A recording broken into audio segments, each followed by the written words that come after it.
بسم اللہ الرحمن الرحیم۔ السلام علیکم ناظرین، اپنی نیکسٹ ویڈیو کے ساتھ آپ کو ویلکم کرتا ہوں اپنے اس چینل میں۔ امید ہے آپ سب خیریت سے ہوں گے۔ تو چلتے ہیں آج کی اہم نیوز کی جانب۔ سب سے پہلے تو ہم انگلینڈ کی ریڈ لسٹ کے بارے میں بات کریں گے، اس کے بعد یورپ کی تازہ ترین صورتحال پہ بات کریں گے، اس کے بعد انگلینڈ کی طرف سے یورپین سیٹلمنٹ اسکیم والوں کے لیے اہم اطلاع ہے اس پہ بات کریں گے، اور اس کے بعد یورپین اسائلم پیکٹ جو کہ یورپ کی طرف سے امپلیمنٹ ہونے والا ہے اس پہ بات کریں گے، جو اس میں کچھ رکاوٹیں تھیں اس کے بارے میں کیا بنا اور اس کے نئے فائدے کون کون سے ہوں گے اس پہ بات کریں گے، اور آخر میں بات کریں گے اسپین نیشنلٹی سے ریلیٹڈ کچھ اہم معلومات، کچھ اہم باتیں جس سے آپ کو معلومات ملے گی اور آپ کو احتیاط کرنے کا موقع ملے گا۔ سب سے پہلے تو انگلینڈ کی ریڈ لسٹ کے بارے میں بات کرتے ہیں۔ اگر یورپ میں کسی ملک نے بھی لمبے عرصے تک پابندی لگائی ہے دوسرے شہریوں کے اپنے ملک میں داخل ہونے کے لیے، تو وہ تھا انگلینڈ۔ انگلینڈ نے بہت لمبے عرصے تک غیر ملکیوں کو روکے رکھا کہ وہ اس کے ملک میں نہ آئیں، تاکہ اس کے ملک میں جو ہے وہ کرونا اس طرح سے نہ پھیل سکے، لیکن پھر بھی انفارچونیٹلی انگلینڈ میں کرونا جو ہے وہ بار بار بہت تیزی کے ساتھ پھیلا، نہ صرف پھیلا بلکہ بہت بڑا جانی نقصان بھی انگلینڈ کو اٹھانا پڑا۔ اب نئی جو تازہ ترین صورتحال ہے وہ یہ ہے کہ اس میں کوئی شک نہیں ہے کہ انگلینڈ میں اس وقت بھی وائرس جو ہے وہ کافی تیزی کے ساتھ پھیل رہا ہے اور دن بہ دن بڑھ رہا ہے، لیکن اس کے ساتھ ساتھ وہ ممالک جہاں پہ ریڈ لسٹ کیا ہوا تھا جن کو، ان ممالک میں حالات قدرے بہتر ہو چکے ہیں، اور وہاں پہ جو انفیکشن ریٹ ہے وہ انتہائی کم ہو چکا ہے۔ یہی وجہ ہے کہ اب یو کے پہ پریشر بڑھتا جا رہا ہے کہ ان ممالک کو کم از کم ریڈ لسٹ سے نکال دیا جائے۔ ان ممالک میں سرفہرست جو ممالک ہیں وہ ایشین ممالک ہیں، جس میں ہمارا پاکستان ملک بھی ہے، دبئی بھی ہے، سری لنکا ہے، اس کے ساتھ ساتھ بنگلہ دیش ہے جہاں پہ انفیکشن ریٹ انتہائی کم ہے۔ اس پہ پریشر ہے کہ ان ممالک کو کم از کم ریڈ لسٹ سے نکال دیا جائے، اور یہ امید ہے کہ آج یہ جو نئی ڈیولپمنٹ ہوگی، آج کا دن اور کل کا دن جو ہے وہ کافی اہم ہے اس کے بارے میں، کہ آنے والے وقت میں اطلاع یہ ہے کہ ان ممالک کو ریڈ لسٹ سے نکال کے یلو لسٹ میں ڈال دیا جائے گا۔ دونوں میں کیا فرق ہے تھوڑا سا آپ کو یہ بتاتا چلوں۔ ریڈ لسٹ کے میں جب کوئی ملک ہوتا ہے اس کے شہریوں کو ہوٹل میں رہنا پڑتا ہے 10 دن، اس کے تمام ایکسپینسز خود ادا کرنے پڑتے ہیں، جو تقریباً اپراکسیمیٹلی 2500 پاؤنڈ کے قریب آتے ہیں۔ لیکن جب وہ ملک یلو لسٹ میں چلا جاتا ہے تو پھر آپ نے اپنے گھر میں 10 دن قیام کرنا ہوتا ہے، اس کے دوران آپ کے 2 یا 3 مرتبہ ٹیسٹ ہوتے ہیں، اس کے علاوہ آپ کو کوئی اور ایکسپینسز بیئر نہیں کرنے پڑتے۔ یہی وجہ ہے کہ جو ریڈ لسٹ کے ممالک میں رہنے والے تھے وہ اس وجہ سے نہیں آ سکے کہ وہ پریشان تھے کہ اگر ایک فیملی کے 5 ممبر ہیں اور ان کو ریڈ لسٹ ہونے کی وجہ سے ہوٹلز میں رہنا پڑتا ہے تو وہ بہت مہنگا پیکج پڑتا ہے۔ یہی وجہ ہے کہ بہت سارے لوگ اب بھی انتظار کر رہے ہیں کہ ریڈ لسٹ سے کب ملک کم از کم یلو لسٹ میں جائے اور وہ سفر کر سکیں۔ دوسری طرف سفری پابندیاں جو ہیں وہ بھی ختم ہوتی ہوئی نظر آ رہی ہیں۔ جب سے پاکستان نے 20% سے 30% سے 50% ایئر لائنز فلائٹس کا اعلان کیا، اس وقت سے کافی بڑی تعداد میں پاکستانی جا رہے ہیں، لیکن اس میں سب سے بڑی رکاوٹ اب بھی PCR ٹیسٹ ہے۔ کچھ لوگوں کے PCR ٹیسٹ پازیٹیو آنے کی وجہ سے وہ نہیں جا سکے،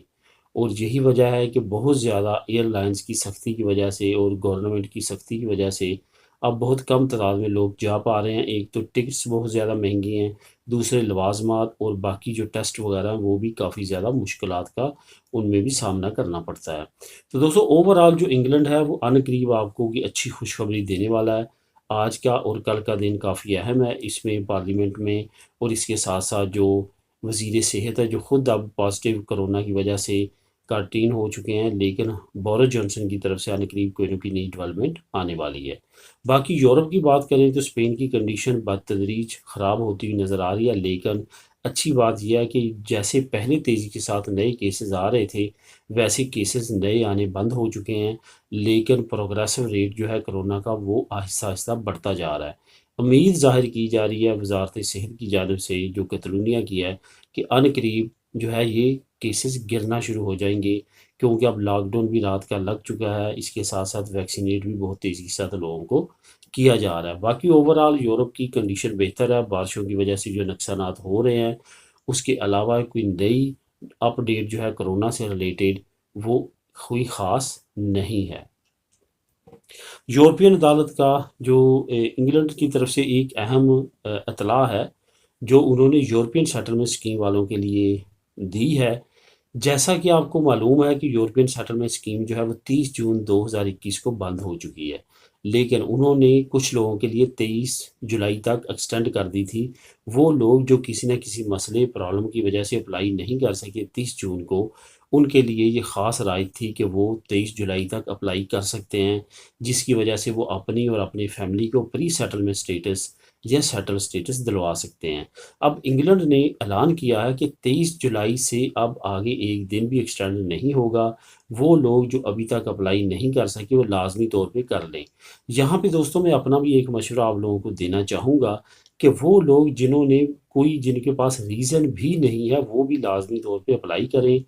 کیونکہ یہ ایک اچھا موقع ہے۔ یو کے کی حکومت میں بہت زیادہ پریشر ہے، مختلف صوبوں کی طرف سے پریشر ہے، مختلف تنظیموں کی طرف سے پریشر ہے، یورپ کی طرف سے پریشر ہے، اور امید یہی ظاہر کی جا رہی ہے کہ اگر آپ کے پاس کوئی ریزن نہیں بھی ہے، آپ نے ابھی تک اپلائی نہیں کیا، تو آپ اپلائی کر دیں، کیونکہ آپ کے چانسز اپیل میں جا کے ہو سکتے ہیں، تو اس سے آپ کو بڑا فائدہ ہو سکتا ہے۔ اس کے علاوہ میں آپ کو یہ بھی بتانا چاہوں گا کہ ایجنٹ مافیا سے خاص طور پہ بچ کے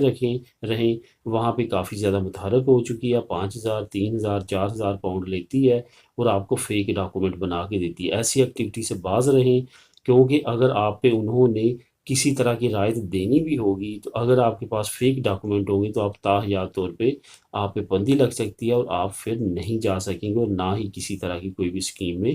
انٹرپریٹ کر سکیں گے۔ اس وجہ سے آپ نے لازمی طور پہ جو ہے ایسی کسی بھی ایکٹیویٹی سے بچ کے رہنا ہے۔ اس کے بعد آپ بات کرتے ہیں یورپین اسائلم پیکٹ کے بارے میں۔ یورپین اسائلم پیکٹ بڑی دیر سے اس کی آمد ہے، لیکن یہ بار بار رکاوٹوں کا سامنا بنتا رہا۔ اس کے بعد جب پرتگال کے پاس پریزیڈنٹ شپ آئی یورپی یونین کی 6 مہینے کے لیے جنوری سے جون تک، تو امید یہ ظاہر کی گئی کہ اس پیریڈ کے اندر اندر یہ اسائلم پیکٹ کو امپلیمنٹ کر دیا جائے گا، اور پرتگال نے بھی یہی اعلان کیا تھا کہ یہ امپلیمنٹ کر دیا جائے گا۔ لیکن چند ممالک کے اختلافات کے بعد، جس میں ہنگری، لتھوینیا، پولینڈ اور کچھ اور ممالک ہیں جنہوں نے اختلافات کیے اس پیکٹ کے بارے میں، کیونکہ اس پیکٹ میں سب سے اہم بات یہ ہے کہ جو اسائلم سیکر آتے ہیں یونان میں، اٹلی میں، اسپین میں، پرتگال میں، کیونکہ یہی بارڈر کنٹریز ہیں، تو ان کو تقسیم کیا جائے منصفانہ طور پہ تمام یورپین کنٹری میں۔ اس کے اگینسٹ ان چند ممالک نے ووٹ دیا اور اس کو ایکسیپٹ نہیں کیا، لیکن اس کے بعد کافی لمبے مذاکرات کے بعد اب کافی ممالک مانتے ہوئے نظر آ رہے ہیں، اور امید یہی ظاہر کی جا رہی ہے کہ آنے والے وقت میں چند دنوں میں، چند ہفتوں میں اس امپلیمنٹ کر دیا جائے گا اس پیکٹ کو۔ اس پیکٹ کے کافی فائدے ہیں۔ سائلم سیکر جو ہے، اگر پہلے ایک جگہ انہوں نے سالم اپلائی کیا، وہاں پہ رزلٹ اگر پازیٹیو بھی آیا، نیگیٹو بھی آیا، تو پھر بھی وہ کسی اور دوسرے ملک میں جا کے اپلائی کر سکیں گے اور اس سے فائدہ اٹھا سکیں گے۔ اسی طرح بینیفٹس کے بارے میں ہے، اسی طرح باقی کام کی جو ہے وہ اجازت کے بارے میں اب جلدی کیس نپٹا کریں گے اور جلدی کام کی اجازت ملے گی، کیونکہ جب یہ مختلف یورپی ممالک میں کیسز کو تقسیم کر دیا جائے گا تو چند ممالک پہ پریشر کم ہو جائے گا، جس کے بعد وہ زیادہ سے زیادہ فائدہ اٹھا سکیں گے کام کے سلسلے میں، اپنی فائل کو جلدی فارورڈ کرنے کے سلسلے میں اور جلدی رزلٹ آنے کے سلسلے میں۔ آخر میں بات کرتے ہیں اسپین نیشنلٹی سے ریلیٹڈ اہم خبر اور اطلاع کی۔ چند ایک دوستوں کی کمنٹ ہے جس میں انہوں نے کہا کہ ہم ان پڑھ ہیں، ہم سرٹیفکیٹ نہیں کر سکتے، ہمیں کیا کرنا چاہیے۔ تو یہاں پہ میں نے ایک ویڈیو بنائی تھی کہ بغیر لینگویج کے ایک طریقہ ہے جو کہ ایکسیپٹیبل ہے، جو منسٹری ایکسیپٹ کرتی ہے، اس طریقے پہ میں نے ویڈیو بنائی تھی۔ جو بھی کمنٹ میں پوچھتا ہے میں اس کو وہ ویڈیو شیئر کر دیتا ہوں۔ اس میں وہ لیگل طریقے ہیں جس کے ذریعے آپ ان پڑھ ہیں تو آپ نیشنلٹی کے سرٹیفکیٹ کو پاس کر کے نیشنلٹی جمع کروا سکتے ہیں، جو کہ خود میں نے دیکھے ہیں، اور خود میں نے کچھ لوگوں کو کے آنسر دیے ہیں جو وہاں سے آتے ہیں ان لوگوں کو، کہ آپ ہمیں بتائیں کہ میں نے اس پہ ایک ویڈیو بھی بنائی تھی کہ آپ کی ایجوکیشن آپ کی ہوم کنٹری میں کتنی ہے، یہاں پہ آپ کتنے اسپینشوں کو جانتے ہیں، اس طرح کے کویشچن پوچھے جاتے ہیں۔ بہرحال یہ ایکسیپٹیبل ہے، لیکن کوئی بھی انلیگل ایکٹیویٹی میں نہ پڑے۔ چند ایک کمنٹ آئے کہ ہمیں پیسے جو ہے وہ کی آفر کی گئی ہے کہ آپ ہمیں دیں تو ہم آپ کی سرٹیفکیٹ کر کے آپ کو دے دیتے ہیں۔ یہاں پہ میں آپ کو ایک ہی واقعہ بتاؤں گا کہ ایک بندے کی نیشنلٹی پاس ہوئی یہاں بارسلونا میں، وہ اپنی ریزیڈنسی اپنا پاسپورٹ لینے کی نیشنل پولیس میں جب گیا اپنی خورا منتوں پہ، تو وہاں پہ اس کو اولا کے علاوہ کچھ اور نہیں آتا تھا، وہ کوئی بھی بات کرتے تھے اس کو سمجھ نہیں آتی تھی، جس کے بعد انہوں نے اس سے پوچھا کہ تم نے واقعہ ہی یہ خود کیے ہیں اسپینش کے جو لینگویج کورسز ہے؟ اس نے کہا ہاں میں نے خود کیے ہیں، جتنی بھی اس کو سمجھ آئی جیسے بھی انہوں نے سمجھایا، لیکن انہوں نے اس کے خرامین تو نہیں لی، بلکہ اس کا جو تمام چیزیں تھیں اس کو دوبارہ سے انہوں نے کلیم کر دیا میڈرڈ میں، اور ادھر اطلاع دے دی کہ اس بندے کے سرٹیفکیٹ مشکوک ہیں، اس کو دوبارہ چیک کیا جائے، کیونکہ اس بندے کو زبان بالکل بھی نہیں آتی۔ تو اس طرح کی ایکٹیویٹی سے بچ کے رہیں، اپنے پیسوں کا ضیاع نہ کریں، اپنے وقت کا ضیاع نہ کریں، اپنا فیوچر داؤ پہ نہ لگائیں۔ تو دوستو یہ تھی آج کی اہم نیوز، اہم معلومات، اہم اطلاع۔ ملیں گے نیکسٹ ویڈیو میں نئی نیوز اپڈیٹ کے ساتھ۔ اللہ حافظ۔